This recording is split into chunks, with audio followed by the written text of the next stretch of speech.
to you. Thank you very much.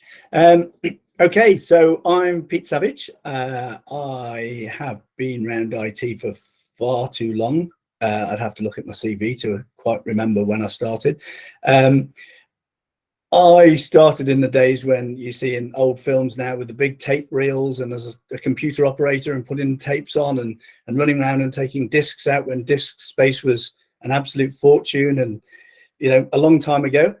And then I went into contracting in 90 something, and I was scared to death of it. To start with, I didn't understand it. I was taking a big risk, and actually the reason I went into contracting was my mate was getting married in this bloody place called New Zealand, miles away, and I couldn't afford to get there, and I didn't have the holidays, so I was kind of forced down the contracting route for those reasons. And so I started that back in the 90s, did a lot of contracting in the UK, 20 odd years. And then over here in New Zealand, I've done quite a bit of consultancy, and now I'm sort of back to contracting. So I'll talk a little bit about contracting. I've got a little presentation. Let's see if my technology works. How do I share screen? Present now. There we go. Your entire screen, a window. Let's see what happens. Pete, can I ask, Yep. What were you contracting in, for people who don't know? Yeah. So my very first contract was as a developer. So in the old days of COBOL and assembler, I don't know if anybody recognizes those computer languages anymore, but yeah, in the old days. And I worked for a bank where we did all the sort of, I think a lot of the code is still in COBOL and assembler, which run all the ATMs, so the cash machines. So yeah, that was, and my first contract of 3 months, which is what scared me to death, lasted 5 years. So there was no need to really worry, thankfully. Can you see my screen? Have I lost you? Oh. Nope, it's good. Yeah, that's all good. Okay, sorry, I'll go back. So you can see that? Yep, I can see everything. It's good. Okay. Let's see if there we go. That's better. I can see what I'm doing now. Fantastic. Okay, so IT contracting, a little bit of an overview, the good, the bad, and the ugly. So first of all, let's make sure this works. So what is contracting? Really large organizations with big IT departments have a team of permanent employees, and they quite often have a little bit of a gap in the team. So it might be a team delivering something like Salesforce. It's normally a big project, and they might need a functional consultant or a BA or a tester or whatever that role is. Quite often they might have that short-term need. So it's not, it's a delivery of Salesforce. It might be taking 12 months or 18 months. They don't want to employ a big team to start and stay there forever. So they'll bring in consultancies or contractors or whatever it might be. So it's generally filling a short-term need or a missing skill. One of the benefits for the company is it doesn't add to their headcount. So from a reporting perspective, it reduces their risk. They haven't got a salary, the sick, all the benefits, et cetera, that comes with a full-time employee. So quite often having a contractor is quite useful, short-term, delivering a thing, and then they can quite easily say thanks very much and goodbye. So how does it work? Well, organizations generally identify a need for a thing, and again, let's use Salesforce as the example. They want a product, it's an off-the-shelf solution, but it needs to be delivered by a third party or third parties. They need to configure it for their organization, and so they start a project and to implement Salesforce, and they have the team there to deliver that. Again, as I said before, they might not want them forever, that team, to do the delivery. So quite often they'll go to consultancies or third parties or contractors to be part of that project to deliver.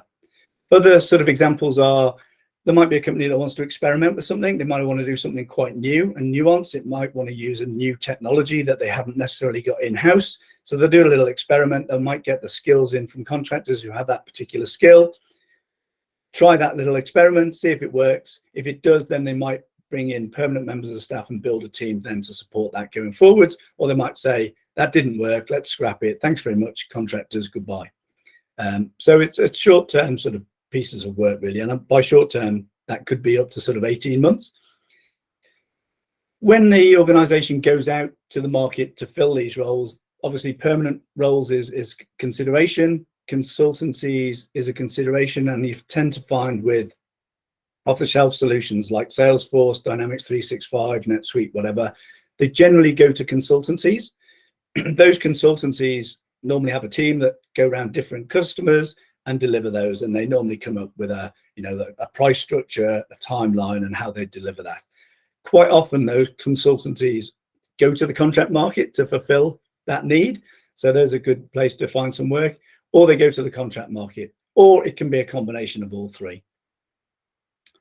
If they do find, and this could be consultancies or the customer, say the bank or the insurance company or whoever it is, finding contractors can either be directly through their network, they've worked with these people before, they know them, they just reach out on LinkedIn or however they would reach out to them.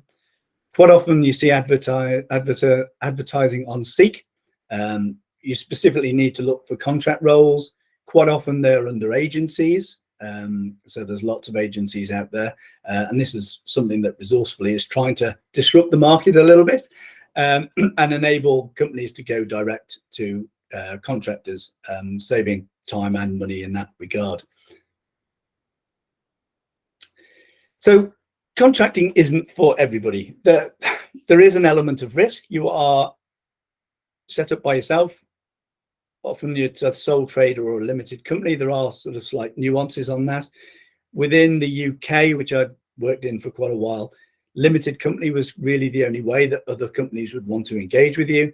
Over here in New Zealand, sole trader or limited company are equally seem to be acceptable. There's pros and cons for both. And that's really something to talk about an accountant with, what suits your situation, how do you want to limit your liability, etc. There's benefits to contracting as well. There's pros and cons, obviously, with everything. What you do is you set an hourly rate or a daily rate. You bill the customer that every week or 2 weeks or every month, whatever's in your contract. Think of yourself as a company, and then you get the full amount. Then you're having to work out the tax yourself. So there's a bit of paperwork that you need to do. There is some benefits in that. So if I buy myself a PC, for example, that would be tax deductible. I don't need to pay the tax on that. So there's some benefits in some bits and pieces. Again, accountant can tell you what you can claim and what you can't. So there's some tax benefits.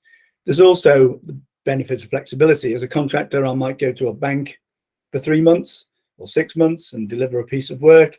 I then might go to an insurance company or, any sort of company that's out there that's taking contracts. So I get a real diversity of work in different marketplaces. Quite often they use contractors for the skills, for the unique skills of keeping it up to date. So you quite often get quite interesting projects. They're quite new and innovative. Not always, but quite often. In terms of the hourly rate or daily rate, certainly in this market, the contract rates are quite good and quite high. And you can earn, in theory, there's 248 working days per year. That isn't necessarily always the case. I always sort of think of 220 working days. Quite often organizations have a shutdown period over Christmas for 2 or more, these days 3 weeks. You've got to take in a little bit of sick. There's other things that sort of drill it down to 220 working days. You've also got to consider a little bit of time out between contracts. So over a year or 2 years or 3 years, it averages out about 220 working days. As I mentioned, paperwork, accountancy, there's other things to be taken into consideration. The paperwork side, as long as you're on top of it, isn't particularly massive. You often have, as an IT contractor, GST that you need to do, which just means adding up your costs and your income and basically collecting GST for the government. There's accountancy stuff you need to do and some payments and costs there, as well as a bit of time, but it's not onerous. You just need to be aware of it. There's a few things I wish I'd known before I started contracting. First of all, I think it's really hard to come up with a how much am I worth, an hourly rate or a daily rate or whatever it might be. There's very little in the market. And a bit like anything when it comes to money, you know, I could ask you, how much do you earn? And you're probably not going to tell me exactly. What we're trying to do in Resourcefully specifically is try and give advice on, you know, depending on skill and role, etc., what the sort of average rate is. So we're trying to help people sort of get that about right. There's other things that I wish I'd known. So if you're an employee, quite often you get things like Southern Cross or private medical. You get some insurances. You quite often get some contribution towards KiwiSaver and pensions. Not all of these things you might want, depending on where you are in life. So some of them are worth something to you and some of them aren't. Quite often within an organization, they've arranged a discount as well. So when you go contracting and say you've got Southern Cross, for example, and you may be paying $200 a month, suddenly when you go contracting and decide you still want Southern Cross cover because you think it's a good thing, that might be $400 or $500 a month. So you haven't got the volume discount that you might have had as a permanent employee. So if you do go down the contracting route, it's worth understanding what benefits you've got or you want and how much they would cost if you went to those companies as an individual. Sick, obviously, if you're sick, you don't get paid. That's the sort of the way you balance it, and hence the sort of 220 days a year I tend to work off. Fortunately, touch wood, I've not had a lot of sick, but everyone's different, so you've got to factor that in. New Zealand has an interesting tax position in terms of, in your first year, you sort of pay the tax at the end. And so the government sort of the IRD sort of says, well, how much are you going to earn? And then for your second year, they say, that's lovely, and we'd like that tax in advance, please. It looks like you're going to earn that again, which isn't always the case because you might have a gap between contracts. They don't ask for it all up front, thank God, otherwise we'd all be bankrupt. But they do ask you to sort of pay a little bit in advance. That's very opposite to the way it is in the UK. The UK is you sort of pay at the end of the year. You say, I've earned X, and this amount was tax deductible because it was costs of running the business, and here's what I took home, and here's the tax I pay. And it's at the end of the year, which personally I prefer. Here is different. They do it the other way around. The other thing I've found really difficult, both here and in the UK, there's nowhere really to go for help and advice. Like I sort of about rates, all this sort of stuff I'm talking about now. There's nowhere really to go and talk to it. So Resourcefully is trying to help solve that and make a place for us to go, and hence these sort of conversations. We've also set up a meetup group, IT contractors meetup group, where people come along and we try and network, and we also try and pass on advice, and we have people present, a bit like me here, talking about accountancy or insurances or whatever it might be. So trying to get that sort of network so we can all help each other in the contracting market. So I'll send this out. There's a couple of useful links. So there's the government tax. There's a whole load of information on there that's, whether you like it or not, it's fascinating. I quite enjoy looking at tax and finding out ways that I can be more efficient. There's a LinkedIn contractors group in New Zealand that has about 2,800 members. Again, it's a good way to sort of contact other contractors and just talk about stuff. As I mentioned, we've got the meetup group. Feel free to come and join that. That's got people who are contracting and also people who are thinking of contracting and wanted to know a little bit more. We've got resourcefully.io, which is my new startup. We went live towards the end of last year, and that's enabling, at its very basic level, organizations to find and hire contractors directly. You put your skills on there, you put your rate on there, and they come to you as and when they're looking for those skills. There's accountants. We use BDS Chartered Accountants. They've also got an offer on Resourcefully for Resourcefully members at a bit of a discount. For me, accountants are really helpful. Although they cost some money, they can really help you make sure you do things within the law and be as tax efficient as possible. I think once you've got your head around that, after 2 or 3 years and everything's in place, you might then go to the likes of Henry, which is the next link down. They basically do your tax for you, so it takes a lot of the admin away, but it's a very basic service. It sort of sets out At $1 for every 100 you earn, they charge you and they just take and pay all your tax for you. But I think you need to get yourself sorted as to what tax you pay and how you do that. And I think an accountant is really useful up front. Seek is still predominantly where jobs are, contract and permanent jobs. So that's really the go-to place to find contracting jobs. Once you've got a bit of a network and you're known in the market, it tends to be a little bit of, who you know and being contacted directly. But in the short term, Seek and or obviously Resourcefully is hopefully where people will go. And then there's Trade Me jobs, which is probably the poor cousin to Seek at the moment. There are jobs on there, but Seek is still probably the number one. That's it. Short and sweet. Cool. Hopefully that was useful. I had some questions. Can we get to some numbers? I'm curious, I think this would be the question on most people's mind. Yep. If you're thinking about, you said earlier, like some average numbers, most people here are going into tech. So if we're looking at, let's say, an intermediate developer, all right, to keep it familiar with what you know in New Zealand, can we talk a bit about the salary versus what a contract rate would be? Yeah, there was a bit of a rule of thumb. I don't think it's quite true still, but it used to be that if the salary was, say, $100,000 a year, then the contract rate would be $100 per hour. There was a kind of a rule of thumb like that. In this current market, and I'm not quite sure from a permanent perspective, because I know people have had significant salary increases, but equally the contract market, it's been quite significant increase as well. So let's say a developer, I think probably the average contract rate is around $130 an hour for an intermediate contractor. I could probably work that out as what that equals in an annual income over 220 days.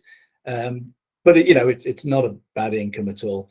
What I would say, particularly for the audience here, if you're moving from a current role into IT, or you're fresh to IT, when organizations go to put a team together to deliver something, whatever that something is, let's say Salesforce again, it doesn't have to be people with 20 years experience in the whole team. They do want the seniors, the intermediate and the juniors to make up the team. They all bring something to the party. So it might be, as a first time contract, for example, you might be on $80, $90, $100 an hour, whatever you can get.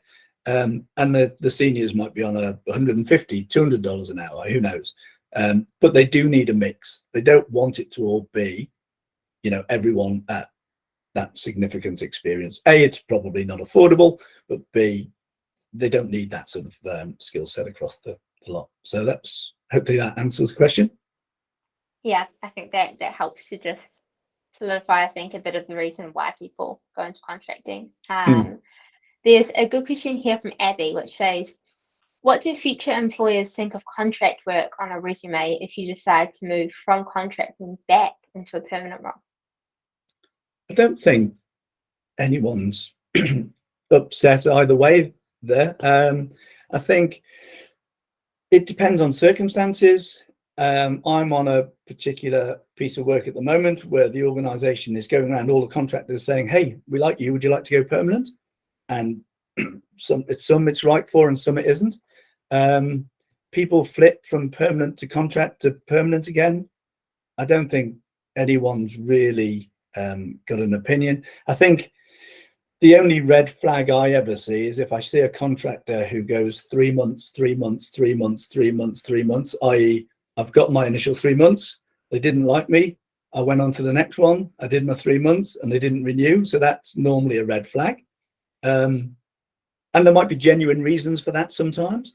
But contract, permanent contract, I don't think anyone's particularly upset if there's that movement on your CV.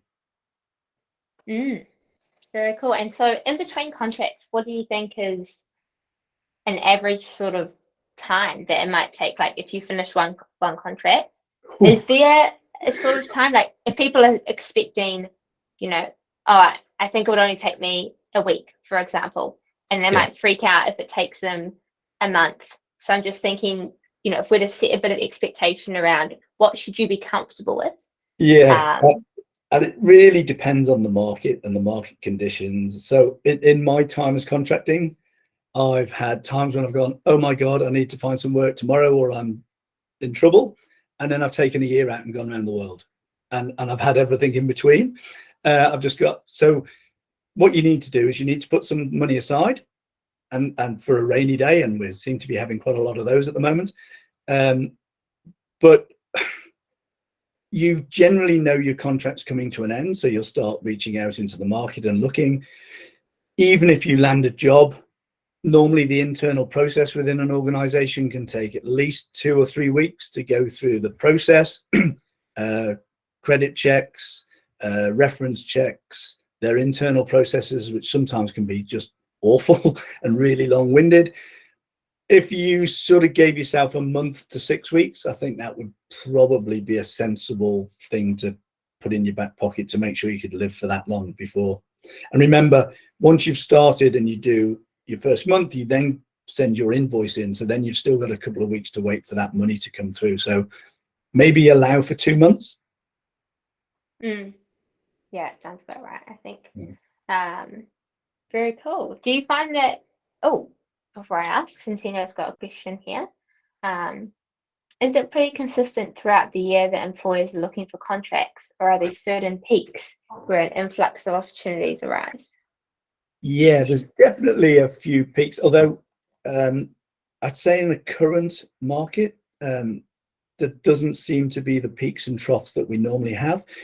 Quite often coming up to Christmas, there's a bit of a trough.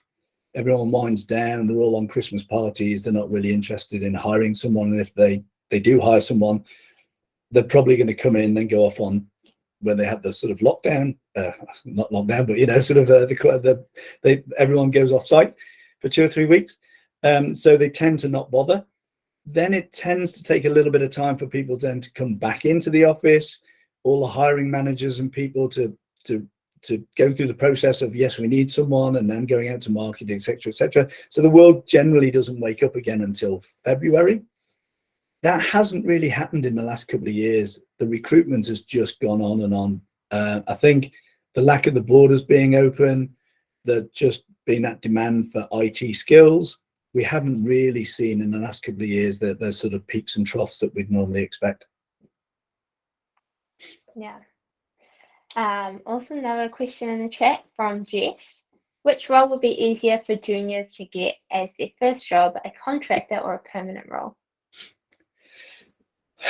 That's a difficult one, isn't it? There's always demand for contractors. There's always demand for, I say always, bar a recession or something terrible happening. And that's a whole subject in its own right as to whether that's the pros and cons of contracting in a recession. It's probably easier to get a permanent role, although saying that, that's kind of generally where everybody goes. So it just seems to be the norm is to go and find a permanent role doing whatever, get some experience. But as I say, from a contracting perspective, I'd put yourself out on both platforms. I would say I'm looking for a permanent role, but I'd also get myself registered with agencies and Resourcefully and whoever else and put your name out there and see which one comes along first. See how much you are in demand. Like I say, if you've got things like Salesforce training and you could become a functional consultant, for example, then depending on the organizations and the sales of Salesforce within New Zealand, there might be some big programs and they're desperate for people. So, I would go and talk to consultancies who win the work, know who sells Salesforce, who sells Dynamics 365, who sells NetSuite, etc. And if you've got skills in that, go and talk to them, because consultancies quite often say, we've won some work with whoever, we need a team to go and deliver Salesforce. We've got 5, but we need another 10. Where do we get them from? So I would register, I'd look for permanent and contract and then make the decision depending on the offer. Yeah, I think that's great advice, actually. Very cool. I'm curious about the team dynamics when it comes to being a contractor, because often, you're not part of the internal team. And then are you attending in person, and going into the office, or are most contract roles, virtual? Could you talk a bit about the team dynamics as a contractor? Yeah, I think this goes from organization to organization. So it very much used to be, and possibly a little bit more so in the UK, there was a bit of a them and us. There was a little bit of animosity with the contractors. You're sitting next to a permanent employee who's thinking they're getting paid less and less worth, and then there's this flash guy sitting next to them coming in his flash car and loaded or whatever it is. There used to be a bit of a them and us, and there was also on occasion, and I haven't seen it for years, but there used to be we're having a Christmas party and it's permanent employees only. You contractors do whatever you want to do. You weren't treated equally. Not so much these days. In fact, I really don't see it. There's definitely a culture of very inclusive. You're part of the team. You're delivering an outcome. I'm working on a program at the moment, which is probably 99% contractors. There's about 400 of us delivering this thing. So there's quite a number of contractors just on this one customer delivering an outcome. But again, there's no real animosity. There isn't that them and us culture. If there's a team drinks or a lunch or whatever, everyone's invited. There's no distinguishing between. So I think more and more so, it's a lot more acceptable.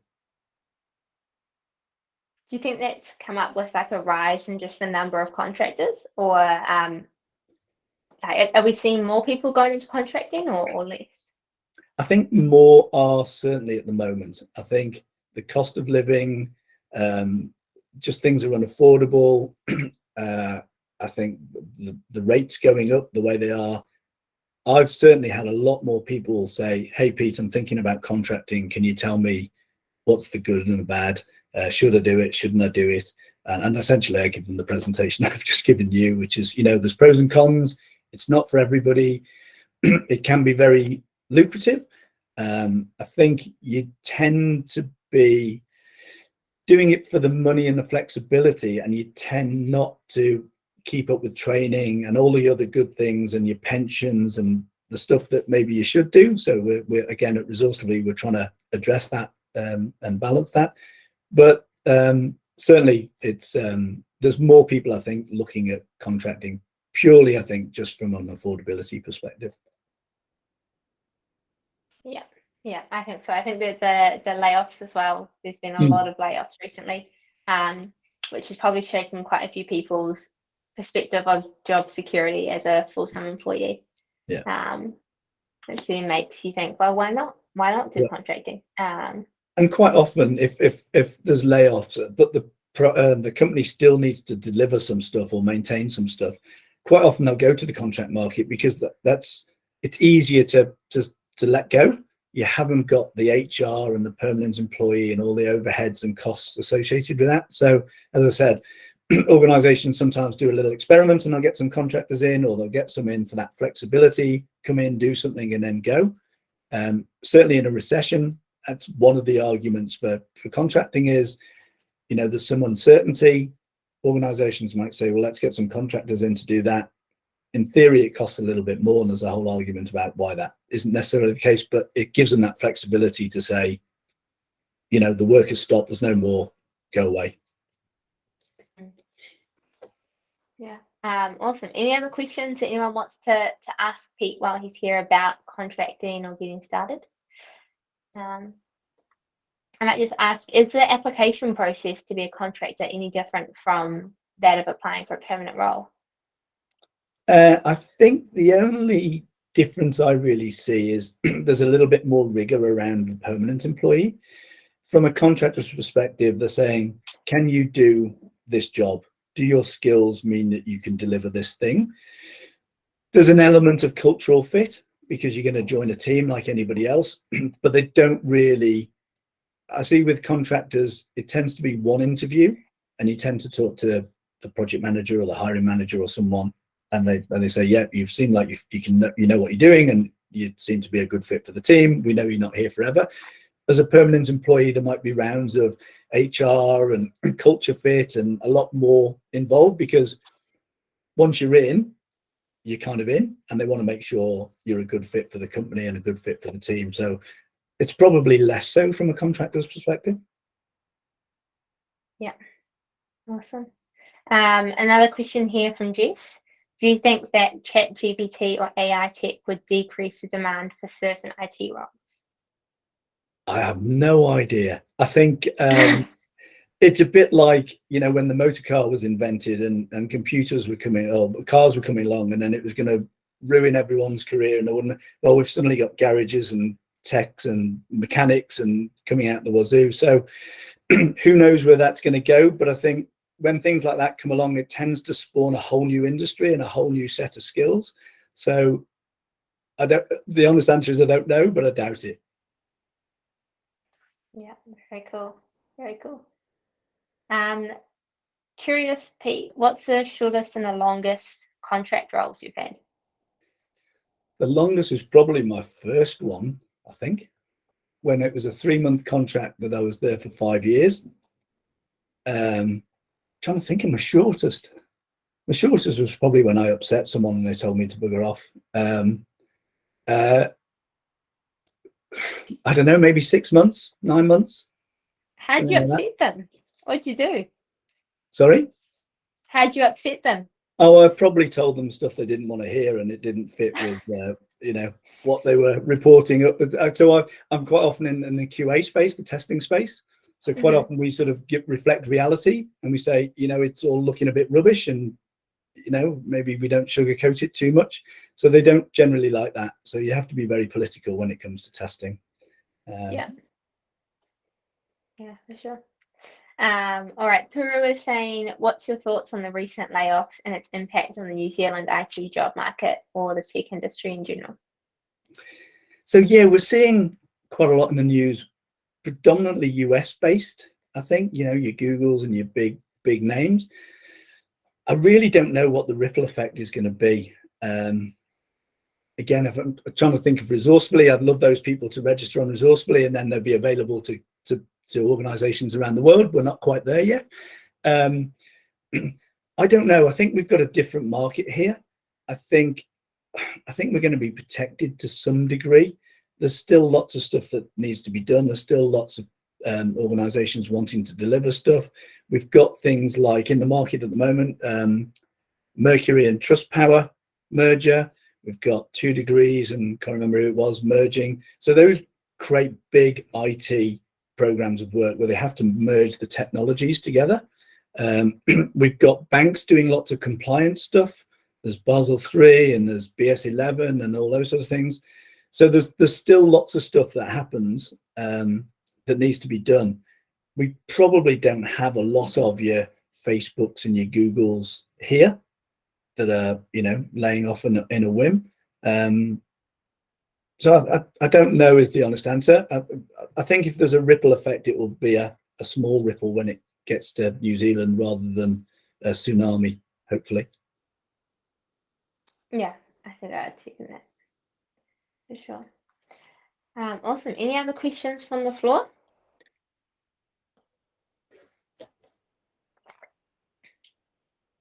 What do you think is a good contracting role to start in, Pete?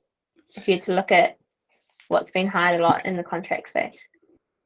There's a lot of demand for, and this is kind of where we focus. I don't know all the roles out there, but there's a lot of demand for testing people. There seems to be quite a lot of demand, which I think your team would love, is the sort of functional consultants. So I think when a lot of organizations put in a solution like Salesforce, they are desperate for those functional consultants, those people that kind of know how it works and how it's configured and how to help the business pick up that change. So change managers, testers are quite often in demand. And again, knowing a solution like a Salesforce and going in with a QA hat is possibly useful. That's there's quite a lot of demand for that. Developers are always in demand. There's a whole different raft of roles that are in demand. I think trying to make yourself, they use the word T-shaped or pie-shaped, you know, having multiple skills and being able to apply yourself to one thing or the other. I'd love for the world to go away from we want a test analyst, you know, and role-based. I'd love it to go down the skills route. I've got this skill and that skill, and that helps you deliver a thing, and different certifications and etc. So still these days, people are saying, I want a test analyst or a business analyst or a functional consultant. So that's sort of where you need to pitch yourself. But if you can pitch yourself across multiple roles, obviously that gives you multiple chances. Yeah, absolutely. A question in the chat from Abby: is part-time common in contracting, or is it mostly full-time? It's changed recently, I'd say. There's a lot of people I know contracting who are doing 4-day weeks or part-time. I would say that wasn't historically the case. Everyone was kind of 9 to 5, 5 days a week, but it's much more common. I think that just that flexibility, that working from home, that work-life balance seems to be a big part. And I think in the current climate where there's such big demand, I think you're in a good position to say, I'd love the role, but I can only do 4 days a week, and they're likely to, you know, go for it. Yeah. Yeah, absolutely. I've seen it used as negotiation as well. So if you're asking for a salary and they say, oh, we can't do that salary, how about you do 4 days a week instead, and we can like drop it a bit. So yeah, we just seen it brought up a lot more. Yeah, I'm trying to get down to 4 days a week, and so far I've failed miserably. Why is that? I just too much going on. Yeah. But Yeah, we'll it can see. be hard to. Well, when you're involved in a big project, you know, very hard to sit back. All right, very cool. Any other questions from the floor? How about the 4-hour work week? Well, I've read the book, and that's where we're all aiming. That would be awesome. Yeah. As long as it pays the bills, That. perfect. Yeah. Awesome. All right, very cool. 4 hours per day. Yeah, absolutely. Again, there's much more of that going on at the moment. So absolutely, I think on a case-by-case basis, talk to whoever you're talking to and sort of suggest. I mean, again, from Resourcefully perspective, and I think Seek and the rest of them advertising, they might say part-time or full-time. It's up to you to negotiate either way when you get in front of someone. And yeah, it might absolutely work 4 hours a day. Yeah. Pooh is saying, I think, to what scale do hiring contractors from overseas is in the New Zealand IT industry? So maybe getting a contract job that's the company is overseas, maybe in the US or something like that. There's not a huge amount of that going on. Organizations tend to offshore, and they tend to with large organizations like there's TCS and Infosys and offshore Indian companies that have a big IT, predominantly around the sort of QA space. So when they offshore, there's lots of companies setting up places in the Philippines and other places offshore. However, I am seeing more and more contractors living in New Zealand and working for Australian companies at the moment. So maybe not overseas, but yeah, there isn't a huge amount of time difference. Again, some roles don't really work with a big time difference. Some do. So for example, you could have a 24-hour sort of development where you have someone in the UK potentially doing the development, and then someone in New Zealand doing the testing, finding out all the bugs, and then feeding it back to the UK. And those sort of roles can work quite well. Being a project manager or something, being online when everyone's offline probably doesn't work so well. But certainly with Australia, I'm definitely seeing more and more contractors finding work in Australia, but working from New Zealand. I think Australia pays a little bit better. I think the rates are a little bit better. There's some anomalies in there, but yeah, I'm seeing more and more of that, definitely. Yeah, a tax question here from Chris. Does Oh, working no. for overseas companies, I don't know, affect your taxes or anything? Talk to your accountant. I think the only thing I know is if you are, and I do know someone who's actually working for a UK company, they charge them their daily rate or hourly rate or whatever it is they have. They don't charge GST. Other than that, as far as I'm aware, it's all the same. But that's really an accountancy type question. Awesome. Karina says, what types of IT work and demand in New Zealand is most common? Oh, I think we've had similar sort of question. Yeah. Yeah. It depends what's going on. Like I said, there's a big transformation program going on at Trustpower and Mercury at the moment. So everybody, project managers, BAs, testers, developers, every man and his dog seems to be going there at the moment. And what you do is that once you're in the contracting market, you kind of know where all the big programs are, and you align yourself to get yourself in front of those people. So if someone's it sounds like the best way to look for a contracting gig is to find out where the big projects are, and then kind of follow that. So to find the big projects, I know earlier you talked about talking to consultancies or joining those groups. Is that the best way you think to find those projects? Yeah, because it's not obvious. I mean, obviously you can look at the Herald or stuff or whatever, and you can see there's something's announced. Generally, that means it's kind of already underway into some way, shape, or form. If I was in your seat, where you are now, I would probably look on Seek. I'd register with some agencies and say I'm open for contract and permanent. I'd register on Resourcefully. I would go and talk to consultancies like there's Intergens, Fusion 5s, Datacoms, DXCs. There's a whole host of them around, all quite big. Find out who's selling Salesforce or who sells Dynamics or who's aligned with what, Microsoft or NetSuite or whatever it might be that is your particular skills, and just go and send them your CV and say, I'm available, and have a conversation. They might say, hey, we've got a big piece of work that we're just putting forward for now. We expect in the next 3 months to hopefully win that piece of work, or, just get yourself in front of them and let yourself be known to them. Yeah, awesome. Puri says, is there a scope for cybersecurity blue teams and contracting? I don't know what blue teams means. Don't know, but absolutely there's a huge demand for cybersecurity. Security is a massive area, and it's very specialized. There's some specialisms, and again, there's some consultancies out there that just specialize in security. Again, go and knock on their door. But yes, cyber security and security generally is a very hot topic. Defensive team. Okay. Cool. Yeah, I mean, the program I'm on at the moment, for example, there's a lot of engagement with security, penetration testing, hacking, all that sort of stuff. It's generally outsourced. Quite a lot of companies don't like that internally because of the risk. So they tend to outsource it to consultancies and say, you try and hack our system and you sign off that it's all safe. And then if it goes wrong, we know who to take to court. So they tend to outsource that.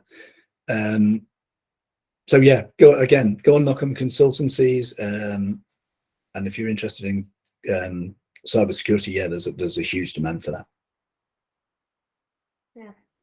I think probably one of the most daunting parts about being a contractor is probably the tax and then having to do your own. A lot of people feel like that's quite a bit of overhead. Do you have any thoughts on that? I had so many sleepless nights about contracting when I first started. Oh my God, am I going to be good enough? How do I do it? What's all the tax? Will I go to jail? I don't know, all that sort of stuff. The overhead of the paperwork, the tax, isn't as onerous as you think. So every 2 months, in my case, I go online, I go onto IRD, I type in how much I earned, how much of that was GST, and then a week later, I pay the check for the GST. So it comes in and goes out. In terms of tax, in terms of, as long as you're sensible and you don't go out and buy yourself, a brand new car and don't have any pennies left in the bank, talk to an accountant. They'll say, put aside 30% for tax. As long as you've done that, and I would suggest putting a little bit more away just in case you do have a gap between contracts, build up a little bit of a nest egg. An accountant or Henry, who will do the very basics for you, will do the tax for you. You just pay Henry a dollar for every $100 or so, 1% or whatever it is. But yeah, it's not as onerous as you think. It becomes a bit of a pain in the backside if you forget to do stuff for a while. So the answer is keep on top of it. Each month, set aside 15 minutes, half an hour, and it isn't a big problem at all. Yeah. Awesome. All right, we're coming up to the hour, so and people have got meetings and such to go to at one. Does anyone have any last questions for Pete before we wrap up?